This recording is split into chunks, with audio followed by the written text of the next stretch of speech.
So let's move on to talk about the differentiating factors among bridge alternative elements. This type of comparison will be important to you if you're interested in considering what we would call a hybrid alternative that combines various elements from different alternatives into a new alternative. So when we talk about bridge elements, what do we mean?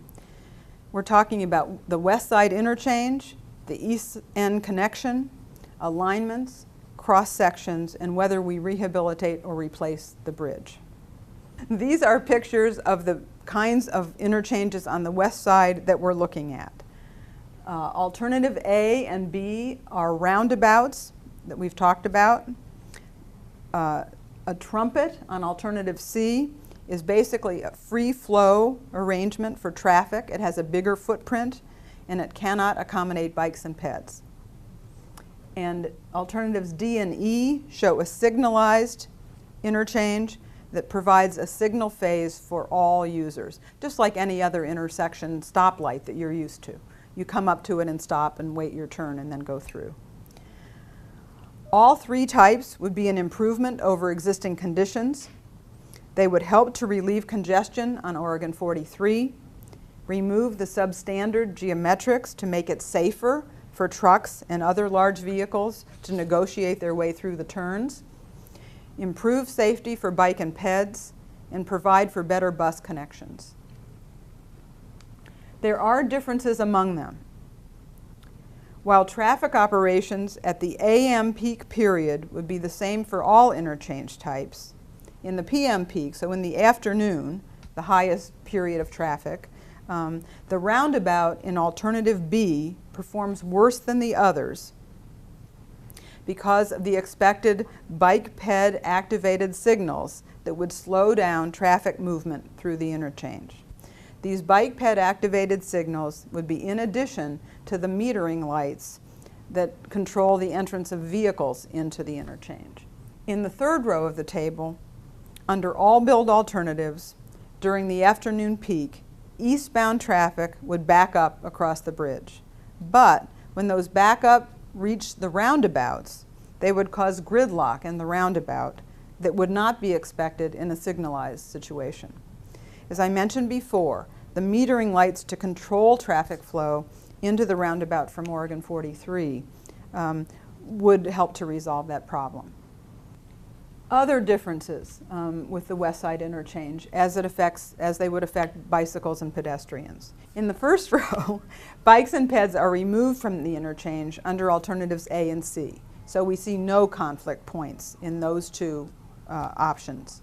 In the second row of the table, the number of conflict points between bicycles and pedestrians and vehicles, B is considered the worst with 3 unsignalized crossings.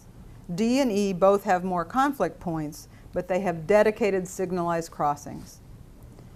The visually impaired would experience greater crossing difficulties and safety risks at the roundabouts compared with more typical traffic controls. These are the options for the east side connections, the as-is condition under A and B. In alternative C, the Grand Avenue extension, which is basically a loop that runs under the bridge. And in D and E, we are showing a signal at 6th and Tacoma. There are 3 key considerations related to the east side connections. The first is effects on interchange traffic operations. The signal has an extreme impact to interchange levels of service and backs up traffic onto the interchange. Level of service F is the worst level of service possible, which is what we get with the signal on the east side. The next 2 rows in the table relate to the trade-off between cut-through traffic and better north-south connections. When we talk about cut-through traffic, what we really are referring to is cars that are leaving Tacoma, driving through the neighborhood as a way to avoid congestion on Tacoma. So we see the most opportunity for cut-through traffic at the signal, where people are coming to a stop, and they might decide then rather than stopping, they would just make the right turn and go through the neighborhood. That, however, is a trade-off with the ability to have a lot of north-south connections, because if there is a stoplight, that provides a very good opportunity for north-south connections for bicycles, pedestrians, elderly, and handicapped people who want that protected crossing.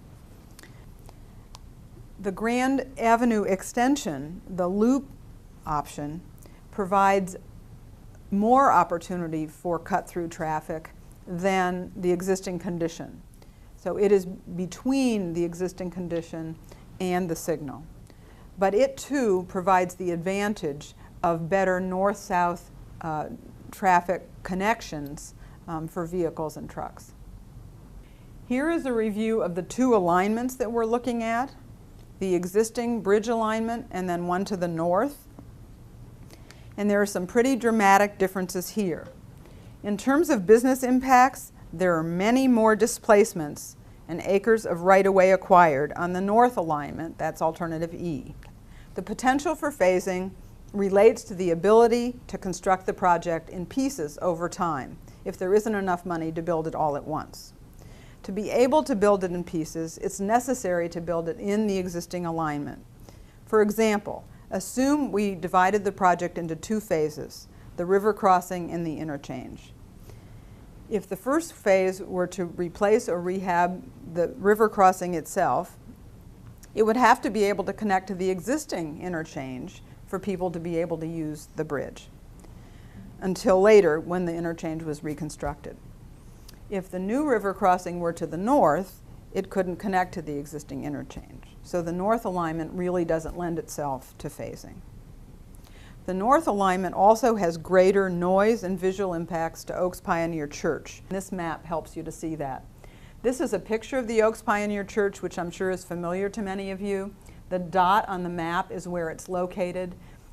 The existing bridge alignment is shown, and as you remember, the northern alignment goes very close to where the Oaks Pioneer Park Church is located.